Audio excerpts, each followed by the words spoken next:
Stock has gone up, I must be right. Stock has gone down, I must be wrong. I'm convinced that people do this all the time. They buy stock at 10, they buy a little bit of it, it goes to 13. They now say they don't know anything more about it than they knew when they bought it at 10. They have no idea what this company does, but it's gone to 13. Now they take a second mortgage in their house and buy it at 13. The best thing that could happen for us is to go directly from 10 to 4 for these folks. You know. It's going to go to 4 eventually, but it goes to 13 in the middle. They're convinced now, they bought 100 shares at 10, now they buy 20,000 at 13. And all the fact is the stock went from 10 to 13 is it went up. The average movement of a stock in the New York Stock Exchange this century, between its high and its low, has been 50%. The average stock in the New York Stock Exchange.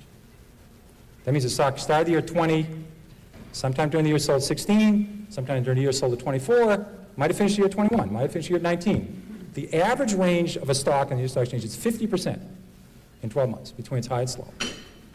So stocks go up and down a lot within a year. And to say this stock is going up means you're right doesn't mean a damn thing. So don't buy off on that one. That is not a good one. Importance of management. Management is the single most important thing in a company.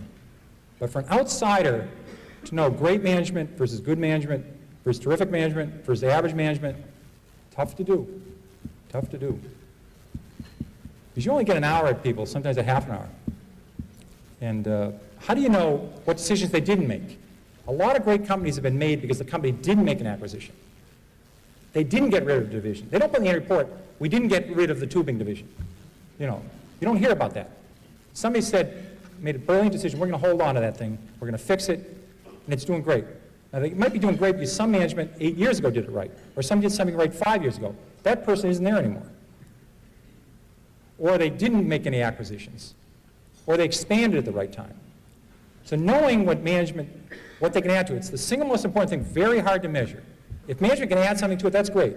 I'm not going to buy it because people say they have great management. Because you'll notice great management is always attached to stocks been up the last 8 years. You ever notice that? Because I looked at Reynolds Metals. I used to follow Reynolds Metals. The stock has had the same person run it for like 30 years. When the aluminum was tight, they'd say Reynolds Metals has great management. Aluminum going oversupply, these people are idiots. Then aluminum get tight, they say these people are terrific. I mean, it all to do with the price of aluminum. And they keep rating the management by how the stock's doing. It's very hard to measure management. It'd be wonderful to do. If you could spend months with them, really see them in action, then you'd know, but you don't really get that chance. When do you sell stocks? When you sell a stock is exactly the reason you buy it. You write down the reason you bought it. I bought Subaru. Subaru was a distributor. They didn't actually make the cars. I think it was Fuji Heavy Industries made the cars. They distributed Subarus in the United States. The stock was, I think the stock was 80. It was up from 6 to 80. They had $40 a share in cash. They had a very low-priced car. It was well-liked. And it did well for about 5 or 6 years, and I think the stock went from 80 to 320. But the reason I sold Subaru, thank you. The reason I sold Subaru is Hyundai came in with a low-cost car. Chrysler cut the price of the Omni Horizon. Ford came out with a low-priced car at the end. All of a sudden, the Subaru was no longer unique. So if the car's not a buy, the stock's not a buy. That's what you're looking for. The reason you buy a stock, you keep it posted.